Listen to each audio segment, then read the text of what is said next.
we start because Tabish ने अभी मुझे बताया, उस्मान खालिद ने, कि Fozan will be not here today for any reason, so he need a recorded lecture. So recording is started, so all of you will get the recording probably tomorrow. Okay, so let me start now.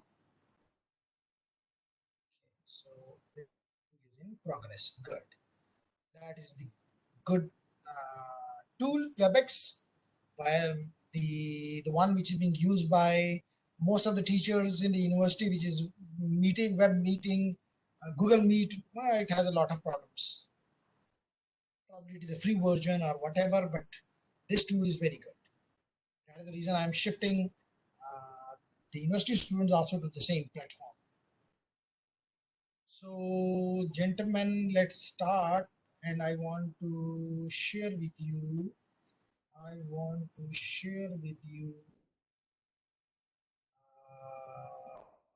This, and it is available to you now.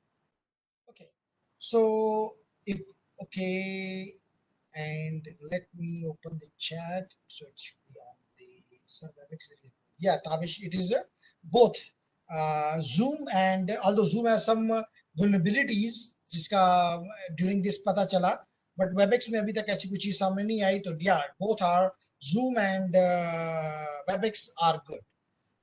Google Meet doesn't मतलब अजीब अजीब इसे मसले होते हैं उसमें. Sir why do not we receive, ये मुझे देखना पड़ेगा ना, वो तो मैं इस ग्रुप को कैंसिल करके दोबारा बना दूंगा, ताकि क्योंकि मुझे always I get the notification, लेकिन आपको क्यों नहीं मिलता, that is something surprising. We will fix it, no not an issue.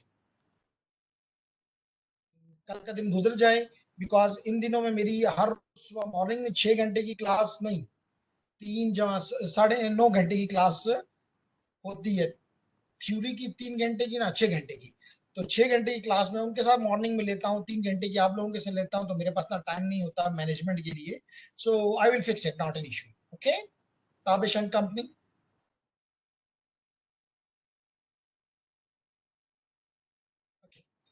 सो हम बात कर रहे थे, जैसे कि मैं हर क्लास के पहले कहता हूं कि हमारा काम इस वक्त ये है कि हम अटैकर के बिहेवियर को भी देखना चाहते हैं, और वो देखना चाहते हैं कि वो हमारे क्रिटिकल एसेट से उसकी क्या मोहब्बत है, वो क्यों इसको और किस तरह वो इस तक पहुंचना चाहता है. तो उसके मुताबिक हम अपनी प्रिपरेशन करना चाहते हैं, ताकि हम अपने क्रिटिकल एसेट्स हमारे सर्वर्स भी हो सकते हैं, हमारे डेटाबेसेस भी हो सकते हैं, हमारे जो कुछ डेटा के ऊपर, जो कुछ लाइन के ऊपर, चैनल के ऊपर मूव कर रहा है, वो भी हो सकता है. तो हर चीज में हमारी पर्सनल इंफॉर्मेशन भी हो सकती है, हमारी हेल्थ की इंफॉर्मेशन भी हो सकती है, हमारी अकाउंट की इंफॉर्मेशन भी हो सकती है, हमारे पेटेंट्स भी हो सकते हैं, रिसर्च की इंफॉर्मेशन भी हो सकती है. तो हमारी किसी भी हर चीज में हमारा जो है थ्रेट एक्टर वो इंटरेस्टेड है. सो हमें हर वो चीज बचानी है. ये हमारा साइबर सिक्योरिटी के कोर्स का इंटेंट है, गोल है. मेरे ख्याल से अब हम इस गोल के साथ हमें बड़ी अच्छी तरह हम एग्री कर चुके हुए हैं. वो हमारे प्रोटोकॉल्स के साथ भी खेलना चाहता है, वो हमारे इंफ्रास्ट्रक्चर के साथ भी खेलना चाहता है, and we want to protect it. मतलब जो वो चाहता है हम उसका अपोजिट चाहते हैं. That is the simple. तो हमने कल भी ये बात की थी कि अगर हम अपने वन ऑफ द रिसोर्स जिसको हमें अच्छी तरह से समझना होगा, वो होगा हमारा ऑपरेटिंग सिस्टम. हम ऑपरेटिंग सिस्टम क्यों सीखना चाहते हैं? ऑपरेटिंग सिस्टम हमारी तमाम चीजों को मैनेज करता है. जो लाजमी तौर पे जैसे किसी घर का कोई बड़ा जो है वो सारी चीजों को मैनेज करता है, तो अगर कोई शख्स बाहर से आपके घर को खराब करना चाहता है, तो वो क्या करेगा, वो आपके घर के बड़े को अगर कैप्चर कर ले, आपके घर के बड़े को अगर अपने कंट्रोल में कर ले, तो इसका मतलब सारा घर उसके कंट्रोल में खुद ब खुद ही आ गया. I hope you agree with me. जैसे अगर मिसाल के तौर run by the vice chancellor, तो अगर कोई बाहर का फर्द आके वाइस चांसलर को ही, या चले वाइस चांसलर के पास इतनी पावर्स नहीं होती, हम इज्यूम करते हैं कि आपकी आर्मी है. अगर आपकी आर्मी आपको पता है that is led by the army chief, तो अगर कोई external guy may be from another country वो आपके एक्सटर्नल चीफ को ही अपने कंट्रोल में कर लेता है, तो which mean now he is the owner, he is the master of your whole country. तो यही इसी वजह से हम ऑपरेटिंग में, आपके जेहन में एक क्वेश्चन बार बार उठता होगा, ऑपरेटिंग सिस्टम पढ़ने की जरूरत क्या है? क्यों हमारा टाइम जाया कर रहे हो? हम तो साइबर सिक्योरिटी सीखने आए थे। हमें तो वो सिखाओ कि अटैक कैसे होता है और उसका नुकसानात क्या होते हैं, और हमें ये बताओ कि डिफेंस कैसे होता है। हम क्यों ऑपरेटिंग सिस्टम पढ़ रहे हैं? हम क्यों प्रोटोकॉल्स पढ़ रहे हैं? हम क्यों इंफ्रास्ट्रक्चर पढ़ रहे हैं? तो इसलिए मैं आंसर इसका पहले से आपको क्लियर करना चाहता हूं कि मैं इसलिए ये चीज पढ़ा रहा हूं कि अगर आपके ऑपरेटिंग सिस्टम को किसी ने कंट्रोल कर लिया, मिसाल के तौर पर ऑपरेटिंग सिस्टम क्या करता है? आपको हमने कल भी ये चीज देखी थी कि ऑपरेटिंग सिस्टम हमारे मेमोरी को कंट्रोल करता है। वो हमारी मेमोरी को सेग्रीगेट करता है, कर्नल को अलग करता है, यूजर्स को अलग करता है, फिर वो मल्टीपल यूजर्स की बात करता है, क्योंकि हमें पता है आजकल के तमाम ऑपरेटिंग सिस्टम जो है, लीडिंग ऑपरेटिंग सिस्टम जो है, they are multi user. So there are multiple processes which are running, multiple users are using the memory. तो अगर एक यूजर की मेमोरी में दूसरा यूजर इंटर हो जाए तो इसका मतलब है कि वो उसकी सारी इंफॉर्मेशन रीड भी कर सकता है, उसको करप्ट भी कर सकता है, चेंज भी कर सकता है। डेफिनेटली ऑपरेटिंग सिस्टम ये नहीं चाहेगा। लेकिन अगर ऑपरेटिंग सिस्टम ही किसी के कंट्रोल में आ गया है, फिर तो जो मर्जी चाहो तुम करो, बादशाह हो। सिमिलरली कल हमने ये देखा कि जब भी कोई प्रोग्राम चलता है, हमने उसको एक से आपके साथ एक सॉफ्टवेयर भी शेयर था, तो उसकी मदद से हमने मुख्तलिफ प्रोसेसेस को देखा था। हमने मुख्तलिफ प्रोसेसेस को देखा था जो उस वक्त हमारी मशीन पे रन हो रहे थे। हमने ये भी देखा था कि प्रोसेस क्या चीज होती है। हमने ये देखा था कि process is the instance of a running program. What is a process? Process is an instance of a running program. यानी जो भी प्रोग्राम स्टार्ट होता है, चाहे आपने इस वक्त पीडीएफ स्टार्ट किया हुआ है, चाहे आपने विंडो एक्सप्लोरर स्टार्ट किया हुआ है, चाहे आपने कोई ब्राउजर स्टार्ट किया हुआ है, depending whatever you have done, whether it is a network application or it is a non-network application, it it starts a process. So a process is a instance of a running program. Now this is something not simple. So the programmers are like you may become a programmer tomorrow. No, koi aisi wo nahi hai. And especially when you are a cybersecurity expert, not only the beginner but an expert, at that time you have to write the scripts and all this. So a good programming skill is essential.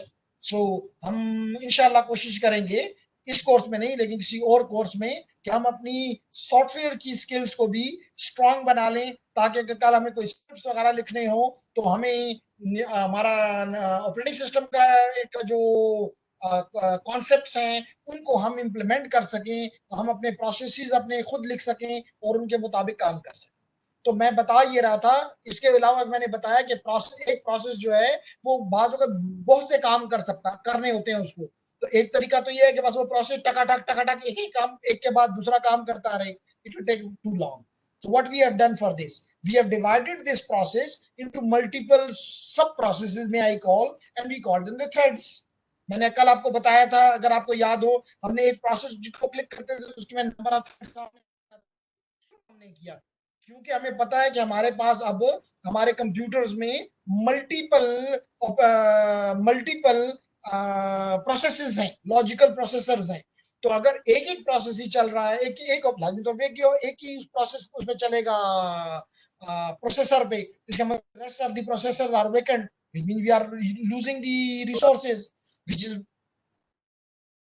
Anything.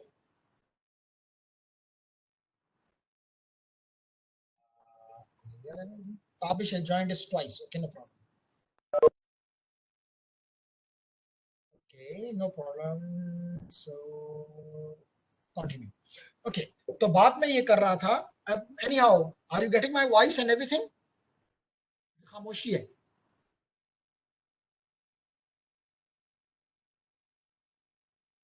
Yes, sir. Good. So हम बात ये कर रहे थे, मेरी बात के साथ एग्री, जहां पे डिसएग्रीमेंट आए तो बात करें। तो इसका मतलब ये है कि हमने क्यों बतज़ेन में आपके ये चीज भी आ रही है कल से कि प्रोसेस तो है, थ्रेड बनाने की क्या जरूरत थी, हमने अपने लिए क्यों मुसीबतें बना रहे हैं? तो हम अपने लिए तो मुसीबत बनाते हैं क्योंकि हमें मुसीबतों से खेलना अच्छा लगता है, लेकिन हम दूसरों के लिए आसानियां बनाते हैं क्योंकि यही हमारा गोल है। तो हमने एक प्रोसेस को मल्टीपल स्मॉल प्रोसेसेस में, जिसको थ्रेड्स कहते हैं, थ्रेड्स में डिवाइड कर दिया। अब हर थ्रेड को हमने एक एक प्रोसेसर दे दिया। इसका मतलब अब अगर मेरे पास 8 प्रोसेसर्स हैं तो इसका मतलब मेरा वो एक प्रोसेस और टाइम चल रहा है, इसका मतलब उसकी एफिशिएंसी मच इंप्रूव्ड हो जाएगी। तो हमने ये कल ये चीज देखी थी। हमने मेमोरी को सेग्रीगेट करना भी सीख लिया था का मतलब देख लिया था। हमने ये भी देख लिया था कि मेमोरी को हमने आइसोलेट करना है। आइसोलेट का मतलब है कि एक यूजर दूसरे की मेमोरी में ना जा सके।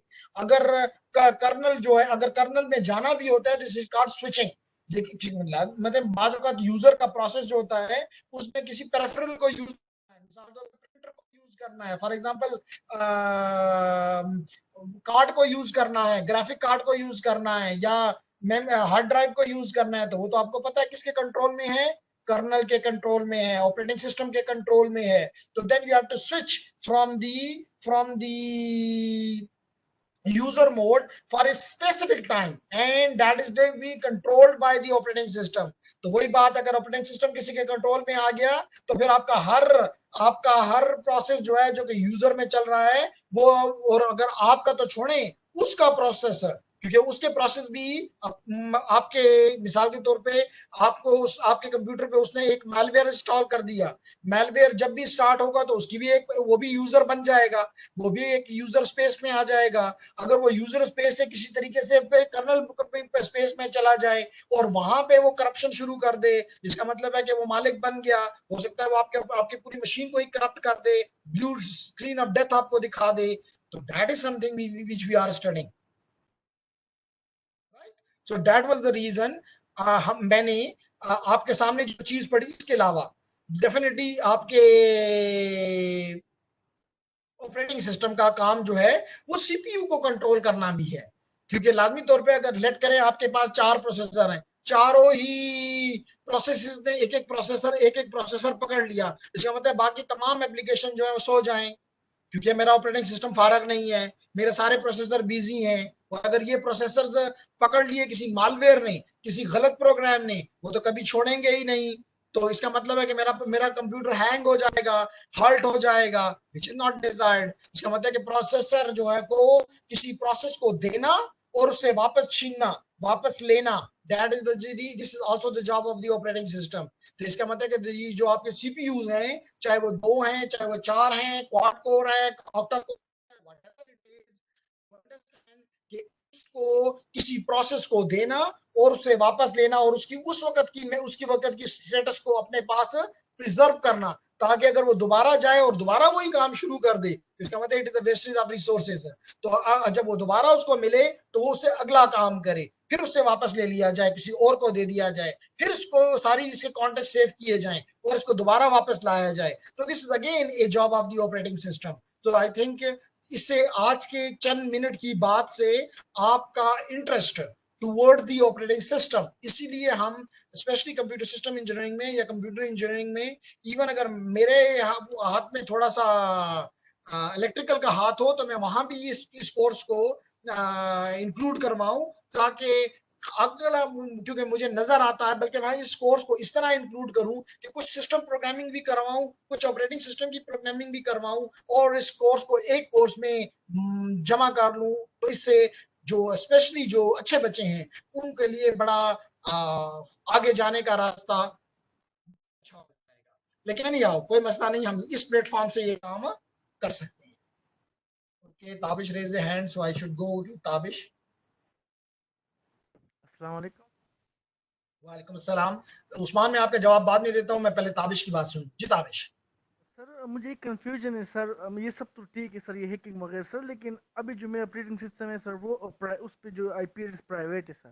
सर तो किस तरह मतलब वो उसको हैक करेगा सर? कोई हैक करेगा, लेट्स से मेरे लैपटॉप को हैक करना चाहे, मैं वो तो प्राइवेट आईपी है, तो क्या ये पॉसिबल है सर इस केस में? दोनों के जवाब मैं इकट्ठे कर लूं।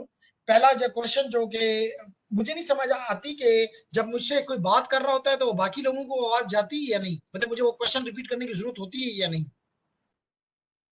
जो कुछ मुझे ताबिश ने किया, उस्मान एंड अदनान, क्या आपने सुना? नो सर, वॉइस नहीं, वॉइस तो क्लियर है, मैं ये नहीं पूछ रहा कि वॉइस क्लियर है या नहीं है। मैं सिर्फ ये पूछ रहा हूँ कि जो कुछ अदनान ने कहा, जो क्वेश्चन अदनान ने मुझ पे डाला, क्या वो क्वेश्चन आप लोगों को आपने सुन लिया? I heard that question, yes, बस यही मेरा मकसद था। इसका मतलब मुझे क्वेश्चन रिपीट करने की जरूरत नहीं है। गुड। तो इसका जवाब अब ये है कि किस लिए वो आपके कंप्यूटर को हैक करना चाहता है या करता है। ओके, इसके मैं दो जवाब दूंगा। तो मेरे पास क्वेश्चन तीन है। एक क्वेश्चन जो है उस्मान का है, और इस क्वेश्चन को मैं दो तरीकों से जवाब दूंगा। एक तो ये कि मोस्टली वो आपके उन मशीन में इंटरेस्टेड होता है, क्योंकि नॉर्मली जो आपके लैपटॉप्स हैं या कुछ है, इसमें उसकी इतना इंटरेस्ट नहीं हो सकता। हो भी सकता है, और मैं उसका भी जवाब दूंगा। लेकिन वो आपके सर्वर्स में ज्यादा उसका इंटरेस्ट होता है कि आपका, लेट करें वो आपके वेब सर्वर पे जाके अपने काम करना चाहता है, वो आपके डेटाबेस सर्वर जिसमें आपकी बड़ी इंपॉर्टेंट इंफॉर्मेशन पड़ी हुई है उसको जाके। तो ऐसी मशीन जो होती हैं, वो तो आपको पता है आप स्टैटिक आईपी एड्रेसेस पे रखते हैं। अब मिसाल के तौर पे जो हमारा फेसबुक का सर्वर है, जो हमारा यूट्यूब का सर्वर है, या कोई भी चीजें हैं दुनिया के, या किसी का इंटरप्राइज का इंटरनल डेटाबेस सर्वर है, फाइल सर्वर है, तो लाजमी तौर पे आप उस फाइल सर्वर में उनकी बड़ी इंपॉर्टेंट चीजें पड़ी हुई है, मे बी एम्प्लॉइज की इंफॉर्मेशन पड़ी हुई है, मे बी उनके रेवेन्यूज पड़े हुए हैं। अगर वो रेवेन्यूज हो सकता है वो छुपा रहे हो ना छुपा रहे हो इन अदर वर्ड, लेकिन अगर वो रेवेन्यूज जो है वो कब बाहर कल किसी वेबसाइट के ऊपर पड़े हुए दिखाई दे, उस कंपनी के लिए बड़ा, आप समझते हैं किसी बैंक की इंफॉर्मेशन आप समझ लें कि पूरे अपने जितने भी उसके कस्टमर है उसकी इंफॉर्मेशन है। अगर वो कोई हैक कर लेता है, चाहे लाजमी तौर पे ये चीजें किस में पड़ी हुई हैं, किसी प्राइवेट आईपी में नहीं पड़ी हुई, ये पड़ी हुई है किसी पब्लिक आईपी एड्रेस के ऊपर। तो एक बात तो मैंने क्लियर करने की कोशिश कर ली कि this is something very important, कि किसी बाहर के बंदे के लिए ये चीजें इंपॉर्टेंट हो सकती हैं। नंबर टू, अब जो क्वेश्चन ताबिश का स्पेसिफिक था कि जी ये मेरा तो एक प्राइवेट आईपी एड्रेस है, ओके, लेकिन आपको उसने एक ईमेल भिजवाई, किसी तरीके से उसने किसी वेबसाइट पे आपको बुलाया, किसी वजह से भी आपको पता है कि कहा जी इधर आपकी किताबें पड़ी हुई हैं ब्ला ब्ला, जिसे आपको पता है कि आपको वो धोखा देता है, जिस तरह ट्रोजन हॉर्स की केस में होता है कि आपको ऐसा बताता है कि this is something very useful, you click it and that is installed on your computer. अब वो चीज आपके इस प्राइवेट आईपी एड्रेस से ली जाएगी, लाजमी तौर पे प्राइवेट एड्रेस इस्तेमाल होगा, लेकिन आपके अगर प्राइवेट एड्रेस तो आगे आगे नेट होगा, नेट उसको एक पब्लिक आईपी एड्रेस देके उसके साथ कम्युनिकेट करवा देगा। अब वापसी भी वो उसी रास्ते से करेगा, वापसी भी उसी रास्ते से होगी, क्योंकि सवाल इधर से गया है तो जवाब भी इधर ही आएगा। तो आपको पता है नेट उसको वापस ट्रांसलेट कर देगा इस प्राइवेट एड्रेस में, एंड इन दिस वे माशाल्लाह खूबसूरत communication will start. I hope I answered the question of Tabish.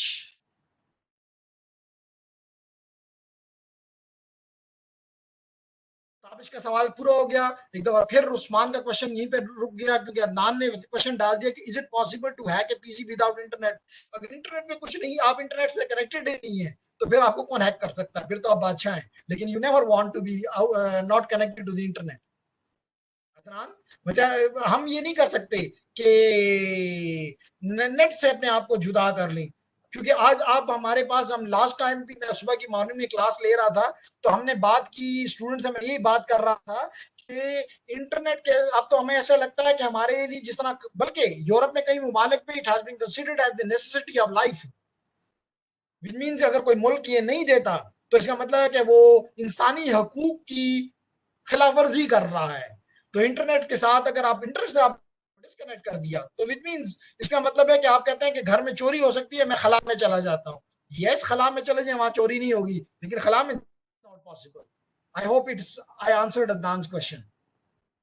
Yes, तो मतलब है कि आप मिसाल के तौर पे, पहले तो मैंने मजाक में इसका जवाब दिया, अब अगर मैं इसका थोड़ा और एलोबरेट करने की कोशिश करूं, तो क्या कोई बैंक ये कर सकता है कि अपने आप को नेटवर्क से हटा दें? क्योंकि आप तो वहां पे आजकल तमाम की तमाम बैंकिंग जो है, इवन आपने इस कोर्स की फी भी जो है वो इंटरनेट के जरिए पे की है, इसका मतलब everything is done through the internet. Your most of the businesses, Amazon कर सकता है अपने आप हटा दे, दराज कर सकता है अपने आप को हटा दे? Definitely no. So hoping I answered Adnan's question. But what is the solution then? Solution ये है कि जमीन पे भी रहना है और आपको अपने आप को प्रोटेक्ट भी करना है। पे कनेक्ट भी रहना है, इसका मतलब चाहे आप रहना चाहें ना रहना चाहें, लेकिन आपकी ऑर्गेनाइजेशन जो है वो ये आपको नहीं कहेगी, आप उसको ये अदनान कल जाके मशवरा नहीं दे सकते अपने आप को इंटरनेट से हटा लो, बल्कि अपने लोकल जो आपका नेटवर्क है, लोकल नेटवर्क है, उसको भी खत्म कर दो। इसका मतलब है कि you are telling them to go into 1980s। इसका मतलब है कि इन अदर वर्ड कह रहे हैं कि पुराना फाइल सिस्टम दोबारा, फाइल सिस्टम का मतलब है पुराना वो सब कुछ दोबारा से वो कर लो, कि बाहर से कागज पे साइन करेगा, वो एक के पास जाएगा, दूसरे के पास जाएगा। ये तो पाकिस्तान में हमारे यूटी में अभी तक ये चीजें चल रही हैं। ये this is over. You you even आपको अपनी कोई भी रिक्वायरमेंट होती है, मिसाल के तौर पे आपने अपनी डीएमसी लेनी है, आपने कुछ भी करना है, you pay online, you send an application online, everything is online. So हम इस जमाने में नहीं जा सकते कि हम क्यू में खड़े होके और बेवकूफों की तरह अपनी चीज, अपनी एप्लीकेशन फॉर्म हमने फिल किया होगा। अब तो मिसाल के तौर पे अगर आप ये डिफरेंट प्लॉटों और ये भी होता है, तो आपको कहते हैं जी ऑनलाइन पे करो और ऑनलाइन एप्लीकेशन सबमिट करो। तो इट इज नेवर पॉसिबल कि हम वापस 1980 में जा सके। आई hope I answered the answer the question of the Adnan. Now I will definitely answer the question of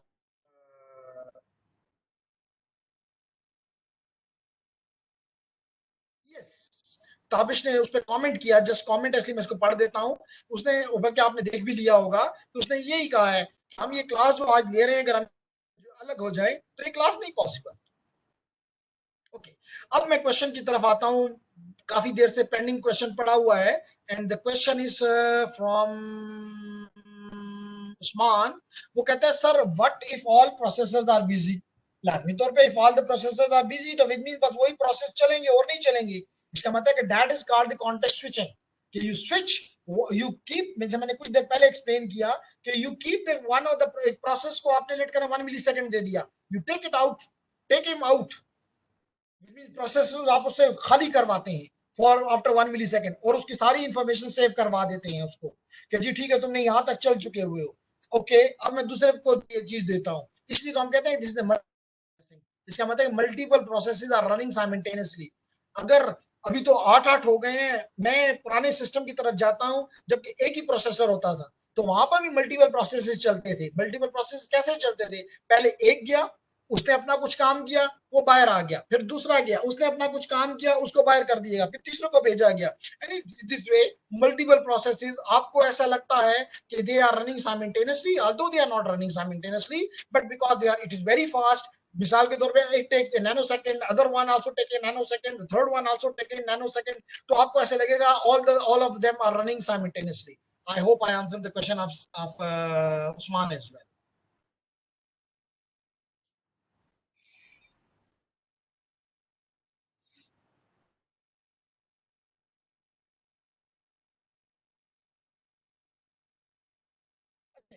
ये क्वेश्चन बहुत पहले आप पूछ रहे हैं, ये क्वेश्चन का अभी मैं जवाब नहीं दूंगा, बिकॉज आपने क्वेश्चन किया, सब लोगों ने देख भी लिया, इसलिए मैं दोबारा रीड नहीं करना चाहूंगा कि उसको कैसे पता है कौन सी पोस्ट ओपन है। हम ये इसको हमारे पास अटैक का पहला, वेरी गुड, ने जवाब भी दिया, it is called recognisance.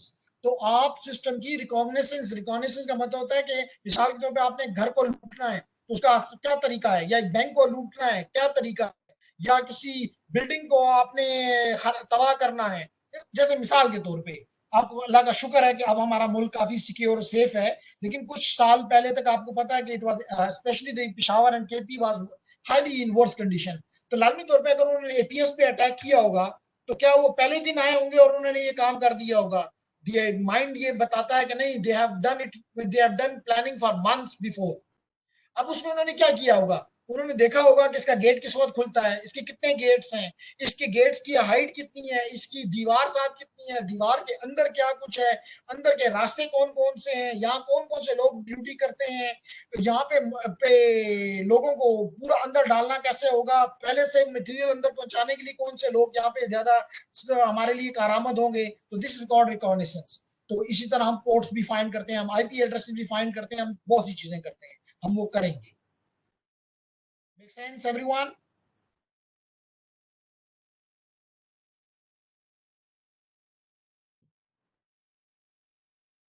Then gentleman, हमें क्या करना है, ये हमने कहा कि ये प्रोसेसेस, जैसे आप इसका क्वेश्चन था उस्मान का, कि again this is the job of the operating system कि सीपीयू मुख्तलिफ प्रोसेसेस या मुख्तलिफ को दे और फिर उनसे ले, फिर उनको दे, फिर उनसे ले, and that switching, context switching होती रही।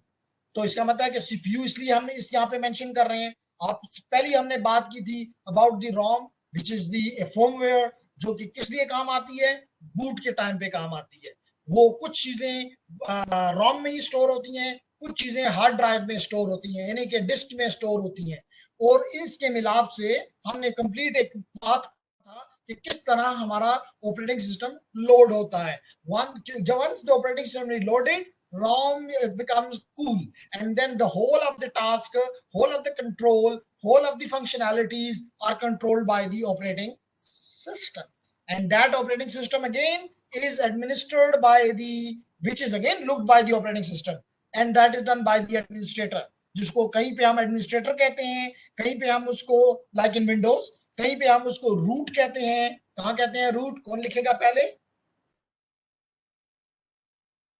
रूट कहाँ पे हम उसको कहते हैं? सर डेटाबेस जॉब हियर, बताता हूं ताबिश। लिनक्स में, वेरी गुड। लिनक्स में हम उसको रूट कहते हैं। सुपर यूजर कहाँ कहते हैं? थोड़ा सा मुश्किल हो गया। सोलारिस में, ठीक है। सोलारिस एक वक्त में बड़ा हॉट था इन दी आईएसपीज, सोलारिस, क्योंकि Linux good, not bad at all. Solaris इसी का एक प्रोप्रेटरी प्रोप्रेटरी वर्जन था कह लें, जो कि मुझे एग्जैक्टली याद नहीं, लेकिन probably it was from the Oracle, Solaris from Oracle. तो इन 2000 समवेयर 99 2000, यस, सोलारिस के ऊपर हमने कोर्स किया था इसी आपके डिपार्टमेंट में, not electrical, with me computer system engineering में, क्योंकि उस वक्त हमें इसलिए ट्रेन किया जा रहा था।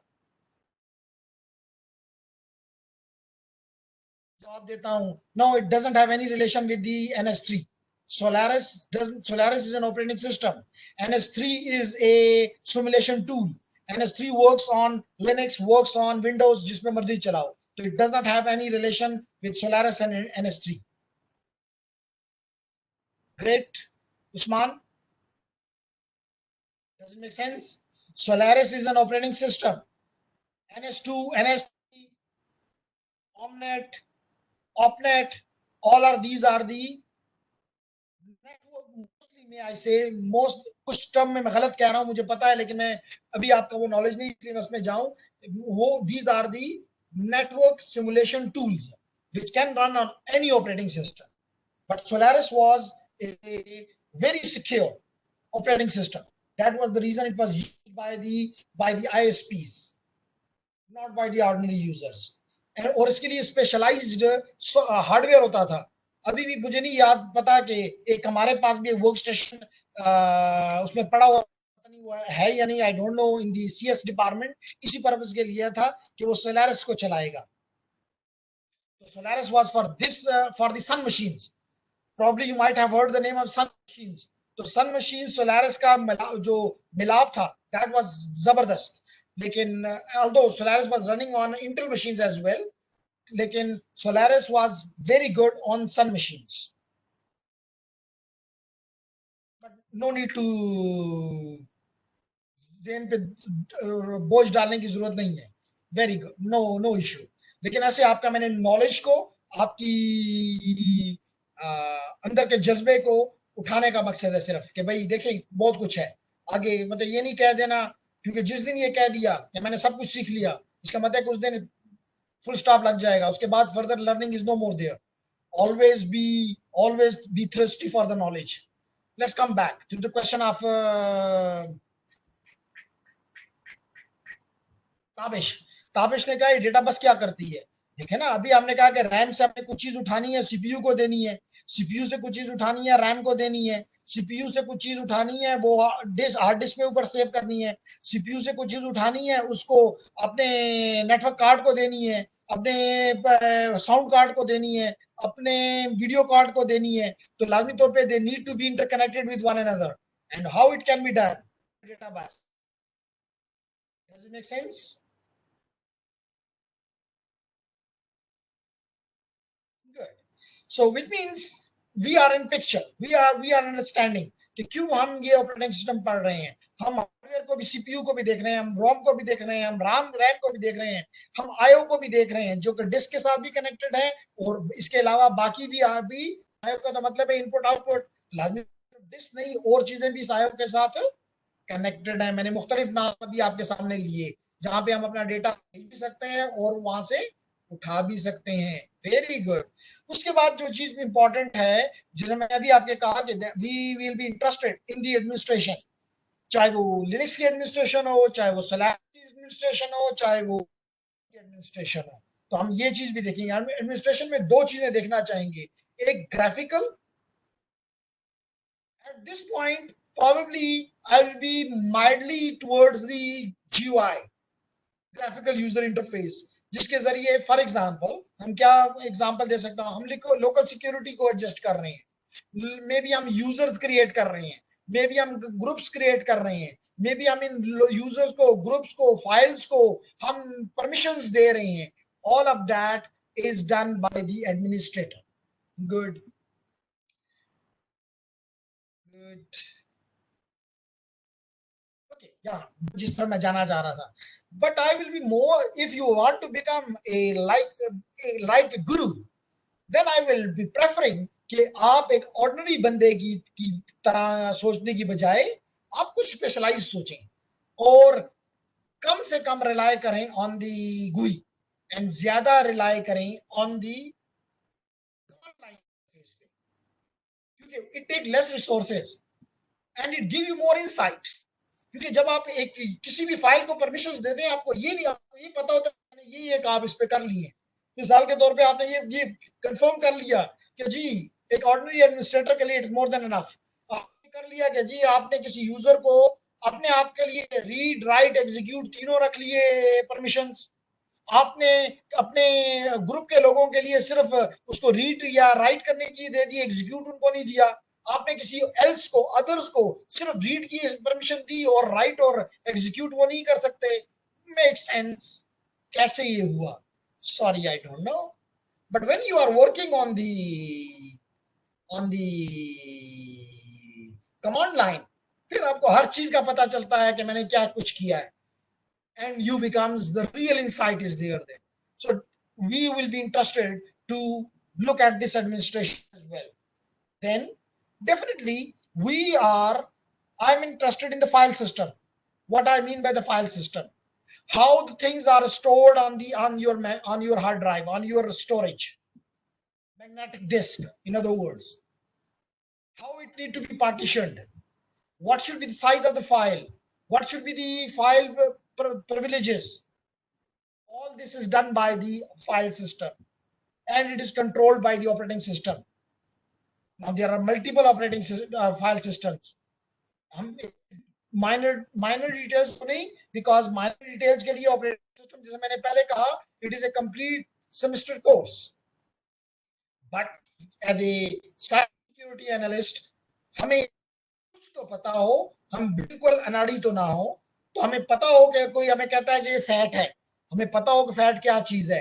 कोई कहता है ये फैट 16 है, फैट 32 है, कोई कहता है ये एक्स फैट है, कोई कहता है ये HPS प्लस है, कोई कहता है ये XT है, कोई कहता है ये NTFS है.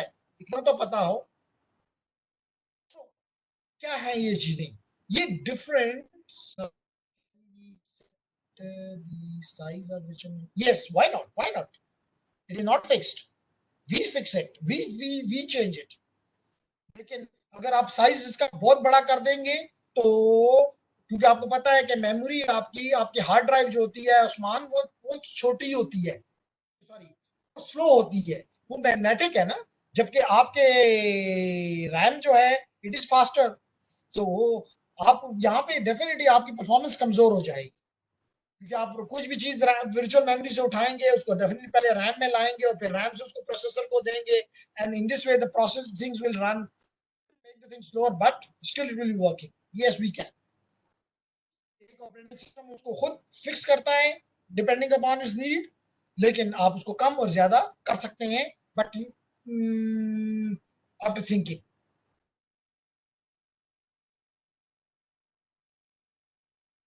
ओके, तो हम फाइल सिस्टम को डिस्कस कर रहे थे कि फाइल सिस्टम का हमें मिसाल के तौर पे फाइल सिस्टम ये डिफाइन करता है कि what should be the size of the partition.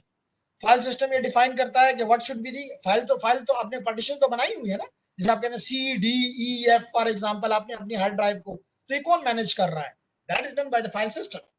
What should be the size of the file, what should be the length of the name of the file. बल्कि FAT16 में चले जाएं तो वहां पे 8 डिजिट से ज्यादा आप फाइल का नेम रख ही नहीं सकते थे। तो उसका डिसएडवांटेज ये होता था कि अगर हमको एक्सप्लेनेटरी नाम रखना चाहते थे तो नहीं रख सकते थे, बस पहले 8 डिजिट उठा लेता, डॉट 3 डिजिट का वो लगाता था, एक्सटेंशन लगाता था, it's enough because it was the restriction of the file system. Good. So इस चीज को भी हम देखेंगे, इस चीज को भी हम देखेंगे।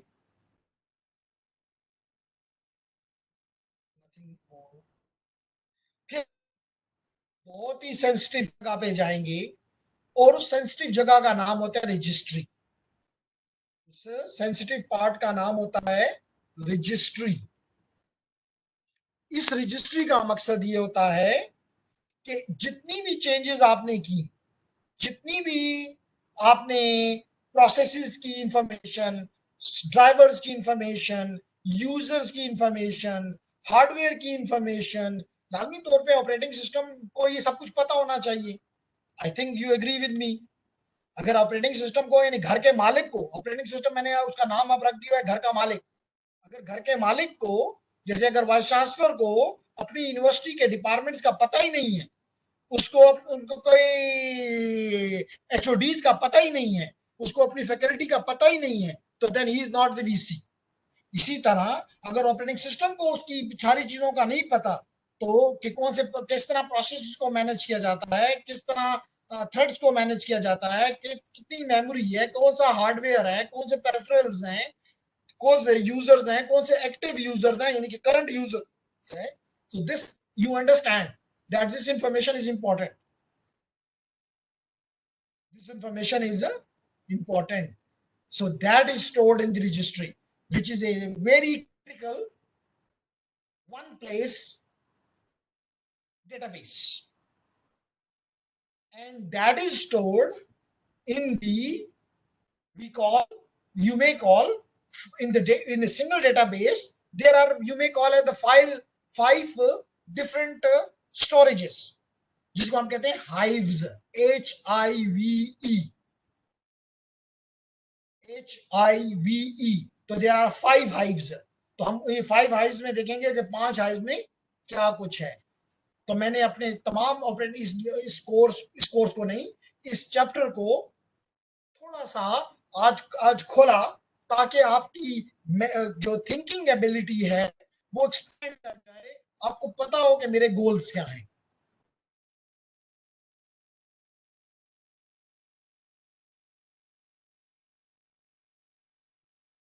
जी। अब मैं आपसे सुनना चाहूंगा, कोई जेन में मसला है, कोई एम्बिग्युइटी है?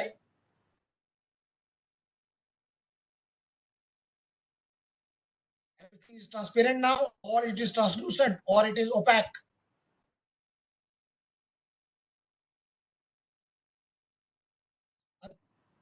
Tabish is clear. What about Adnan and Usman?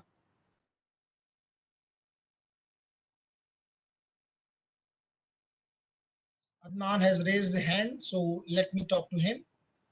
Sir please repeat history. Okay, अभी तो हमने रजिस्ट्री पढ़ी नहीं, हम रिपीट भी करेंगे, और मैं पहले जरा उसका सुन लूं कि वो क्या कहना चाहता है। Adnan has raised the hand. You are unmuted, Adnan, if you want to say, all are listening to you.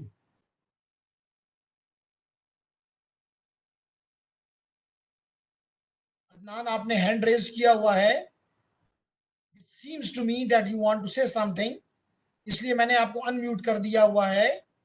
अगर आप कुछ कहना चाहते हैं तो कहीं, ताकि मैं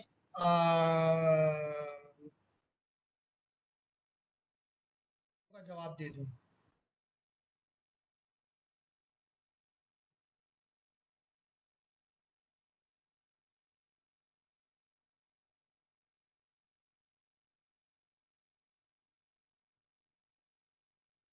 मैं ऐसे अदनान के पास कोई क्वेश्चन नहीं है, गलती से हैंड रेज हो गया।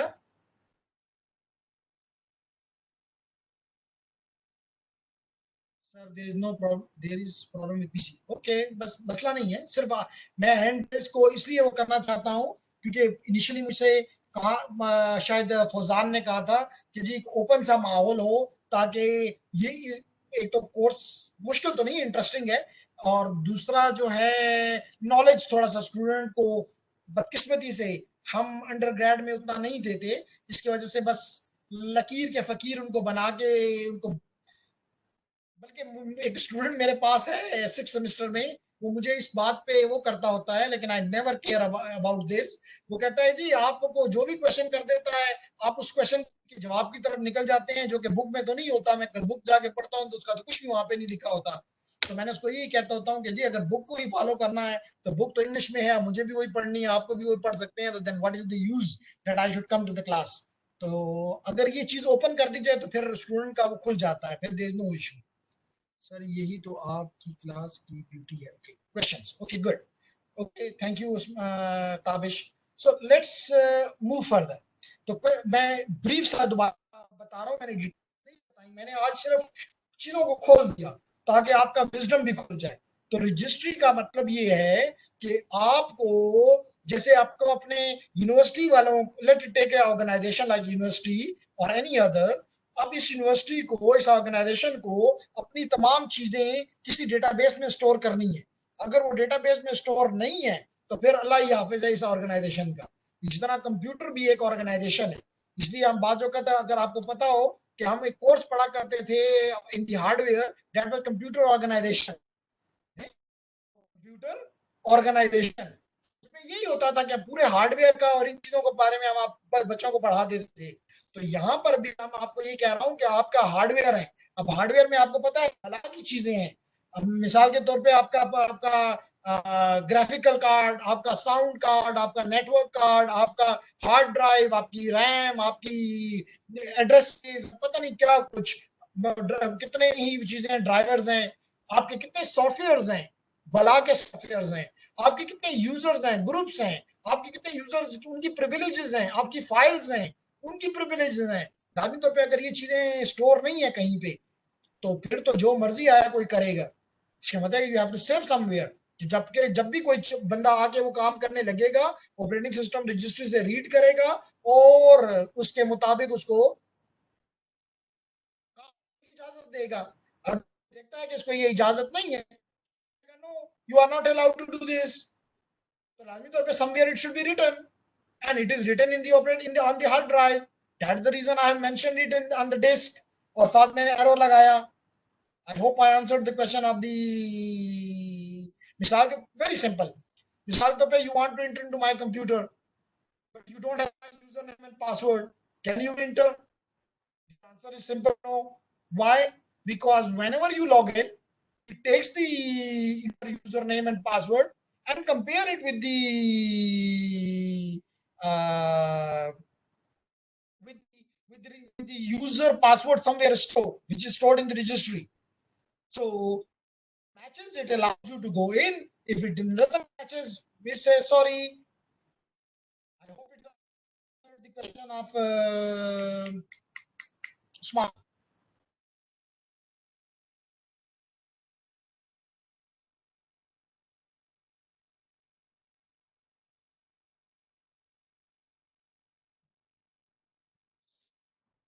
जैसे आपको पता है कि हार्ड डिस्क में जो सेव है वो वोलेटाइल नहीं होती, जो चीज रैम है वो वोलेटाइल है, जो चीज आपकी हार्ड ड्राइव पे है वो तो वोलेटाइल नहीं है।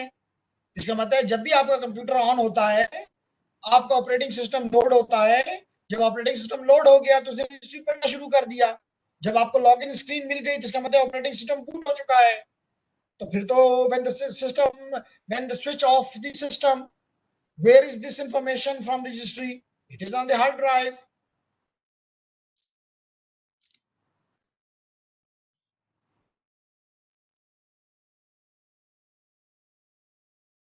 Clear everyone?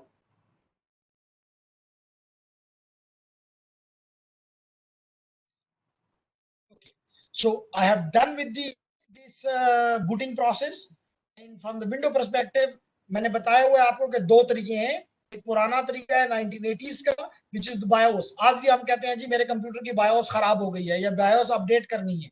But the new which has the issues from the relative to the security. मैं इसको इस perspective से नहीं पढ़ा रहा कि ये एक बूटिंग प्रोसेस है. मैं इस परस्पेक्टिव से पढ़ा रहा हूं कि यहाँ पे सिक्योरिटी के मसले हैं, क्योंकि इसमें अगर आप पहला जो पॉइंट लिखा है post, which is basically A testing process, कि आपके सारे हार्डवेयर को टेस्ट किया जाता है कि क्या वो एक्टिव है, वर्किंग है. अगर नहीं है तो आपको बूट ही नहीं. मिसाल तौर पे the hard drive is not there, तो आपको एक अलर्ट आ जाता है. आपकी RAM is not there, alert आ जाता है, क्या जाता है जी सिस्टम नहीं काम करता. तो this is something which is called the done by the post. One it is done, then it points to the MBR, which is the master boot record. Now this master boot record is in the first 16 sectors of the hard drive. तो normally आपने देखा होगा बाज specialised malware इसलिए बनाए जाते हैं जो कि आपके MBR को जाके करप्ट करते हैं. अगर आपका MBR करप्ट हो गया, इसका मतलब ये है जो कि पॉइंट आउट करता है टुवर्ड्स योर ऑपरेटिंग सिस्टम. इसका मतलब कि जो पॉइंटर है वही खराब हो गया, your whole computer is gone. तो the issues are there. That's the reason we went toward a more secure world, and that is the UFI, जिसके अंदर हम डायरेक्ट जाते हैं ऑपरेटिंग सिस्टम की तरफ and we start the booting process.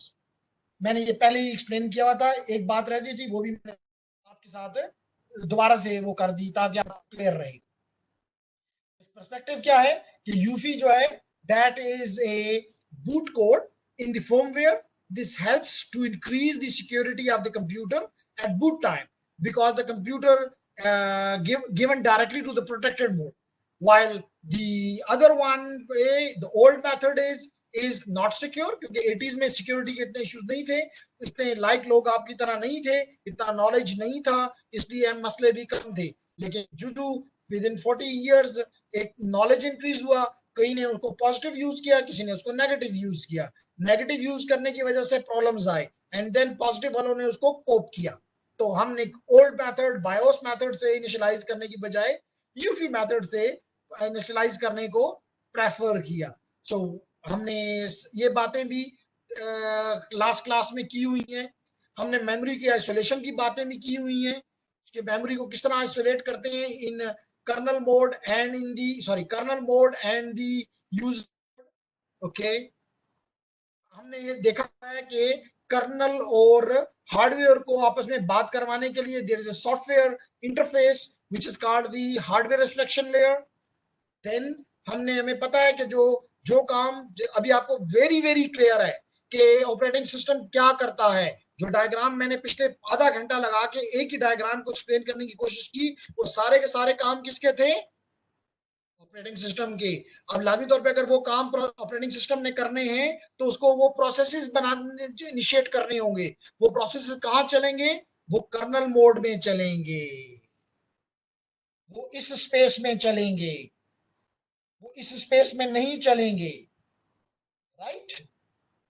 तो अगर आप अच्छे थ्रेट एक्टर हैं तो आप किसी भी कंप्यूटर के किसी भी मशीन के कर्नल मोड में जाके उसको करप्ट करने की कोशिश करेंगे, उसको कंट्रोल करने की कोशिश करेंगे. अगर करप्ट नहीं भी करते, मिसाल के तौर पे यहाँ पे यूजर की जो बनते हैं उसको ऑपरेटिंग सिस्टम बनाता है, तो ऑपरेटिंग सिस्टम जब बनाएगा तो उसका एक प्रोसेस यहाँ पे होगा. अगर मैं यहाँ पे आके अपना भी एक यूजर बना दूं, यानी कि जो थ्रेट एक्टर है वो अपना भी एक यूजर बना दे, और या यूजर है तो उसको उसकी प्रिविलेजेस को इंक्रीज कर दे, उसको एडमिनिस्ट्रेटर बना दे, उसको सुपर यूजर बना दे, उसको रूट बना दे, तो इसमें मास्लो मालिक हो गया, वो अब सब कुछ कर सकता है.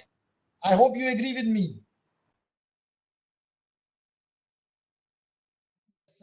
गुड.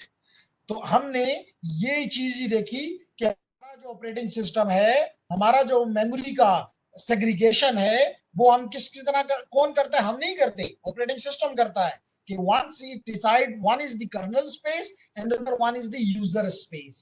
फिर मैंने आपको कल ये भी बताया कि फर्दर यूजर स्पेस को एक प्रोसेस नहीं है, एक यूजर तो नहीं है, because nowadays all the latest operating systems are multi-user operating systems, multi-processing operating systems. So definitely this user space is further segregated in multiple user segments, and then one user should not never be able to go to the other one. अगर ये, and that is again controlled by the operating system. तो operating system कितनी important चीज है और कितनी बेदर्दी से हम नहीं पढ़ाते, ठीक है ना।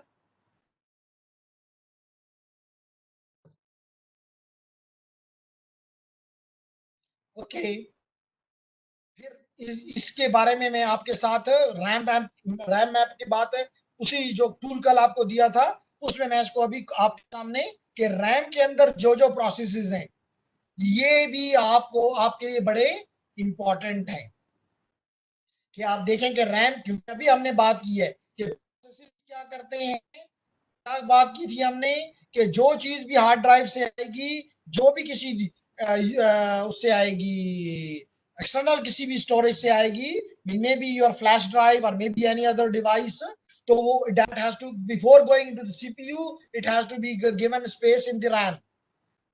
तो जब आप किसी चीज का करना होगा तो it is very important Tabish, it is very important Adnan, it is very important Usman कि आप रैम के अंदर जो कुछ है उसको भी जाके देखो, उसको भी प्रोटेक्ट कर आपकी, क्योंकि कल कोर्ट में आपको अगर आप कोई सिक्योरिटी इसमें चाहिए, किसी को जिसके कंप्यूटर गलत काम हुए हैं तो आप हार्ड ड्राइव को नहीं सेव करना, जो क्योंकि आपको पता है कि रैम वोलेटाइल है, अगर उसने कंप्यूटर को बूट ऑफ कर दिया सब कुछ खत्म हो जाएगा। उसको आप जाके देख लो पहले ही, उसको बूट करने बंद करने से पहले, it is very important. Otherwise जो भी इसको मैनेज कर रहा है वो आपसे कहेगा कि वो जो रनिंग प्रोग्रामिंग जो थे उस वक्त वो कौन कौन से थे, आप कहेंगे मुझे तो नहीं पता, वो तो वो चला रहा था, वो कहेगा तुम फिर साइबर सिक्योरिटी एनालिस्ट नहीं हो।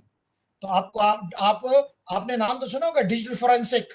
तो डिजिटल फोरेंसिक क्या कहते हैं जी, हमने उसका लैपटॉप भी उठा लिया, हमने उसकी स्मार्टफोन भी ले लिया, हमने उसका टैबलेट भी कब्जे में ले लिया है, चाहिए कि जो रनिंग स्टेट में वो है उस वक्त उसके सारे के सारे प्रोसेसेस जो रैम के अंदर है वो हम देख भी लें, हम उनको प्रोटेक्ट भी कर लें और हम उनको फिर बाद में सेव भी, उसको हम बाद में एनालाइज भी करें, उसके बाद हम रैम से वो चीजों को उड़ने दें। I hope you agree with me and now your interest will be on the peak,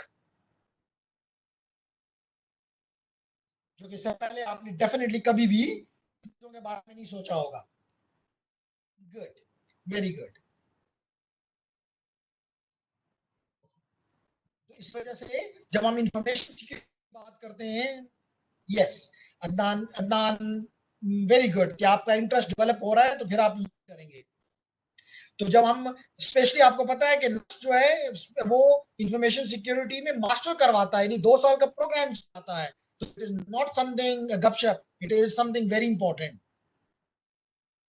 wish मैं भी अपने डिपार्टमेंट में ही एमएस इस एरिया में स्टार्ट करवा सकूं। वो है दिल में जगह है तो होगा। उस्ताद ने पूरा डिपार्टमेंट बना दिया था तो मैं एक एमएस नहीं जनरेट कर सकूंगा। Anyhow you are very clear with me. तो इसका कह रहा हूं कि हाँ, इस टूल्स आपके पास होने चाहिए कि आप रैम को भी जाके डायरेक्टली सारा कुछ उसका देख सकें। तो मेमोरी को के बारे में हमें कुछ देर में उस टूल के ऊपर भी जाऊंगा और हम इस पे अब लैब भी करने के काबिल हो गए हैं, हम लैब भी करेंगे इंशाल्लाह। अब मैं आता हूं जी कि आपके तीन चीजें मैं देखना चाहता हूं। User accounts, user and domain की बात करना चाहता हूं बाय दिस। अगर मैं जाता हूं ऑल्ट कंट्रोल डेल करता हूं, टास्क मैनेजर में गया, या तो इतना यूजर्स यूजर है पर्सनली इसको यूज करता हूं, लेकिन it might be multiple users. मिसाल के तौर पे when I was part of BTCL, वहां मैं नेटवर्क को कंट्रोल करता था रीजनल ऑफिस के। तो फिर हर एक कंप्यूटर जो के उस नेटवर्क में मौजूद था उसके के यूजर, फिर हम हर एक मशीन पे जाके नहीं करते, they are called the local users, हम पूरे डोमेन को कंट्रोल करते थे। here we define a controller which is called the domain controller. तो यही बात मैं आपके साथ यहां शेयर कर रहा हूं. Once you have the local users, so you create the users. Then once you have created the users, you give them the rights, which we call as the privileges, कि कौन सा यूजर क्या कर सकता है, कौन सा यूजर कौन सी फाइल को रीड कर सकता है, राइट कर सकता है, एग्जीक्यूट कर सकता है. किसी भी उसमें आपको पता है तीन ही चीजें होती हैं. या आप किसी को फाइल रीड का मतलब है कि ओपन करना, रीड का मतलब है ओपन करना. आप रीड करते हैं नहीं करते हैं, but it is definitely mean open. Okay. उसके बाद whether you can change it or not. बात होता है no you can not change it. So it means you can only read it or open it, but you cannot change it. It means write it. Okay. The third one, you have certain executable files. Whether you give the power to execute it, आप हर एक को तो ये power नहीं देना चाहते. Otherwise वो हर programme आपके कंप्यूटर के ऊपर अगर इंस्टॉल करने लग पड़े, हो सकता है उसकी नीयत अच्छी हो, बुरी हो, लेकिन अगर अच्छी भी है तो हो सकता है उसको पता ही ना हो और वो कोई चीज गलत इंस्टॉल कर दे, क्योंकि उसके पास तो आप जैसा नॉलेज नहीं है. तो आप उसको क्या ये पावर देना चाहते हैं या नहीं देना चाहते. तो दैट इज वेरी इंपॉर्टेंट. एक जो एक जो यूजर होता है, जो जैसे अभी हमने कुछ देर पहले बात की, वो होता है आपका एडमिनिस्ट्रेटर, वो होता है आपका रूट, वो आपका होता है सुपर यूजर, एसयू. ये जो होते हैं इनके पास अनलिमिटेड का आप कह लें पावर होती है, यानी ये सब कुछ कर सकते हैं. जब ये सब कुछ कर सकते हैं, इसलिए मैं आपको हमेशा कहूंगा कभी भी एडमिनिस्ट्रेटर के पासवर्ड के साथ लॉगिन मत करो अपने अपने डिवाइस के ऊपर. उसकी दो रीजंस हैं. एक तो रीजन ये है कि हो सकता है आप एडमिनिस्ट्रेटर के तौर पे लॉगिन करें, आप चाय पीने चले गए, बाहर चले गए, किसी भी रीजन से आपकी मशीन ऑन है, कोई भी दूसरा बंदा बैठा, अब आपका कंप्यूटर ऑन है, वो एडमिनिस्ट्रेटर पावर के साथ है, इसके मतलब वो सब कुछ कर सकता है. Never log. अगर जब तक के जरूरत नहीं है, नेवर लॉग. आप अपने लिए एक कम लेवल का पासवर्ड जनरेट, यूजर जनरेट करें और उसके साथ काम करें, खुश रहें. हाँ, जब जरूरत होगी तो मैं उसमें आऊंगा, काम करूंगा, वापस अपने असल यूजर पे आ जाऊंगा. ये तो एक मिसाल आपको मैंने दी. असल चीज जिसकी तरफ मैं इशारा करना चाह रहा हूं वो ये है कि अगर कोई ऐसा सॉफ्टवेयर आपने गलती से चला दिया जिसके साथ कोई मालवेयर अटैच था, आप ये याद रखो कि जब यूजर एक्स किसी एप्लीकेशन वाई को रन करता है, तो ये एप्लीकेशन वाई रन होती है उन प्रिविलेजेस के साथ जो कि इस यूजर के हैं. Do you agree with me or not? और may I start my this newer tool जो मैंने शायद कल इस्तेमाल करना शुरू किया था, एंड दैट वाज कहां गया.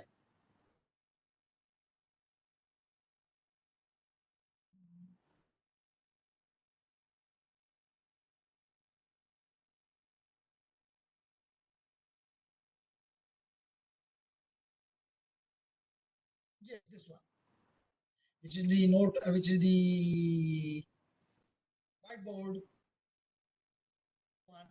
मैं कह रहा हूं कि मेरे पास एक यूजर है, ये यूजर है एक्स, कोई भी नाम इसको दे दें, शरीफ बंदा है X. Let I call it administrator.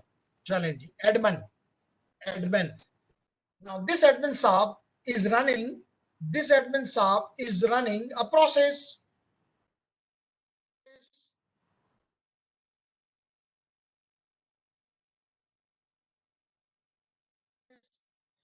अब लेट करें मैं एक और यूजर भी कह लेता हूं, user, ordinary user, and this is a user. अब अगर इस प्रोग्राम को ये यूजर रन करता है, ये प्रोसेस देखेगा, ये एप्लीकेशन देखिए sir, screen not share, okay no problem. मैंने एज को किया हुआ है, इसको नहीं किया था इसलिए प्रॉब्लम आया. Within a second it will be resolve, no problem. Share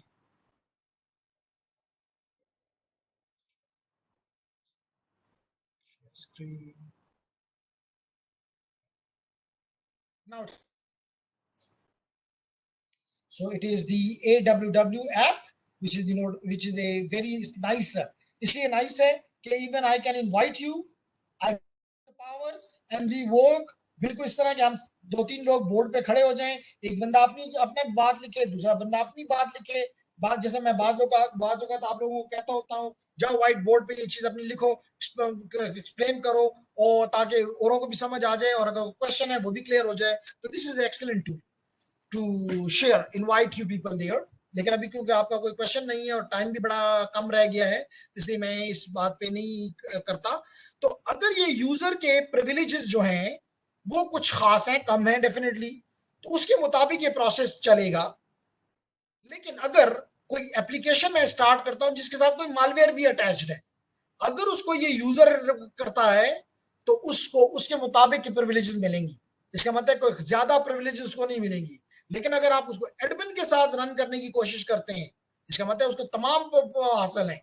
इसका मतलब जब तमाम हासिल है तो जो वो प्रोसेस जब रन करेगा तो वो साथ अपना मालवेयर भी रन कर जाएगा. जब मालवेयर रन करेगा विद एडमिनिस्ट्रेटर प्रिविलेजेस, इसका मतलब वो सब कुछ कर सकता है. तो इसलिए कभी भी आप एडमिन के साथ अपने आप को लॉग इन ना किया करें. I hope you are clear with this.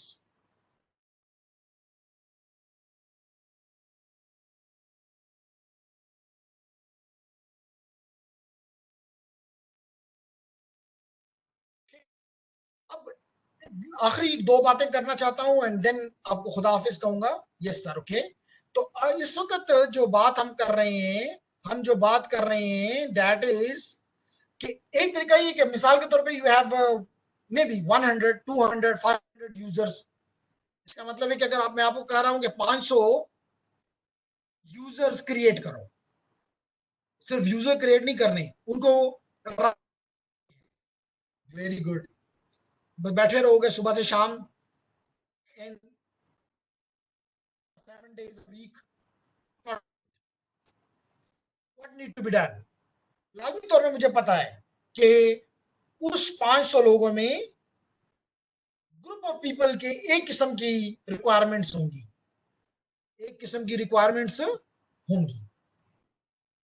मिसाल के तौर पे अकाउंट वालों की अपनी रिक्वायरमेंट्स होंगी, फाइनेंस वालों की अपनी होंगी, फैकल्टी वालों की अपनी होंगी, स्टूडेंट्स की अपनी होंगी, सीएमएस की अपनी होंगी. इसका मतलब सीएमएस के जितने भी यूजर्स हैं उनकी एक जैसी रिक्वायरमेंट्स हैं, टीचर जितने भी हैं उनकी एक जैसी रिक्वायरमेंट्स हैं. अगर मेरी इस बात से एग्री कर रहे हैं तो why not I should instead of creating 500 users and giving them the rights, why not I should create 10 groups and then create a user and put it in the group. जो वो उस group में जाएगा उसको वो सारे rights मिल जाएंगे. Thing become is simpler. That is the concept of groups in Windows. ठीक है, कुछ फर्दर एक्सप्लेनेशन कल के लेक्चर में करूंगा. आखिरी बात जो इसके करना चाहता हूं दैट इज द डोमेन. तो जब आप कोई नेटवर्क बनाते हैं तो वो 2 तरह से हो सकता है. एक वो जिसको हम कहते हैं वर्क ग्रुप. वर्क ग्रुप में ये होता है कि हर कंप्यूटर अपना एडमिनिस्ट्रेटर, यानी कि सेंट्रलाइज कंट्रोल नहीं होता, डिस्ट्रीब्यूटेड कंट्रोल होता है. यानी मैं जो कहना चाह रहा हूं कि आपके पास 2 तरीके हैं नेटवर्क के चलाने के. बुरा तरीका छोटे नेटवर्क्स के लिए probably it might be right, which is called work group, and the second one is the domain based. Work group में if you have 10 computers, all the computers have local administration, no centralized control there. But when have you bigger networks, probably this will never be a good idea. क्योंकि अगर आपको कोई भी चीज तब्दील करनी है, 500 कंप्यूटर आपके नेटवर्क में, जाओ 500 कंप्यूटरों में जाके तब्दीली करो. Never possible, very difficult to manage it. So then we create a centralized machine which we call as domain controller. What we call it? Domain controller. And we create everything on the domain controller. We never go to the individual computers, workstations. When workstation will log in, they will take all the credentials, all these rights directly from the domain controller, and we will be sleeping. दूसरा फायदा, अब अगर कोई एक user एक computer से दूसरे computer पे जाके काम करता है, नॉट एन इशू, क्योंकि जो ही वो उस कंप्यूटर पे जाके लॉग इन करेगा उसको अपनी मुताबिक चीजें मिलेंगी. कोई और उसी कंप्यूटर पे बैठ के लटकने, देयर आर 3 शिफ्ट्स. जैसे ऑर्गेनाइजेशन लाइक पीटीसीएल, वो दोपहर को बंद तो नहीं हो जाता, रात को बंद तो नहीं हो जाता. तो people work in the morning, in the evening, in the night as well. तो उसी कंप्यूटर को मल्टीपल लोग यूज कर रहे हैं. सो अब उसी कंप्यूटर पे आके काम करना है तो हर एक के अपने अपने राइट्स हैं. एडमिनिस्ट्रेटर के अपने राइट्स हैं, डिप्टी एडमिनिस्ट्रेटर के अपने राइट्स हैं, ऑर्डिनरी टेक्नीशियन के अपने राइट्स हैं. वो भी उसी कंप्यूटर पे काम कर रहा है. तो you define everything on the domain controller. Now whenever you log from your own computer to the domain controller, वो आपको आपके मुताबिक की हैसियत के मुताबिक आपको राइट्स दे देता है, and you work on the network. I hope I made things clear.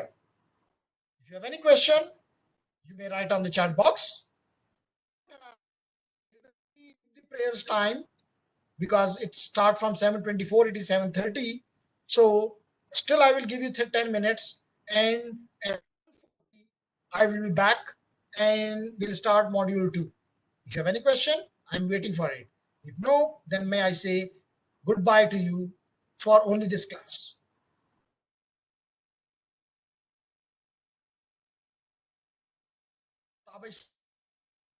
Nothing to ask. Usman also said thank you very much. So I should stop the recording, which is stop.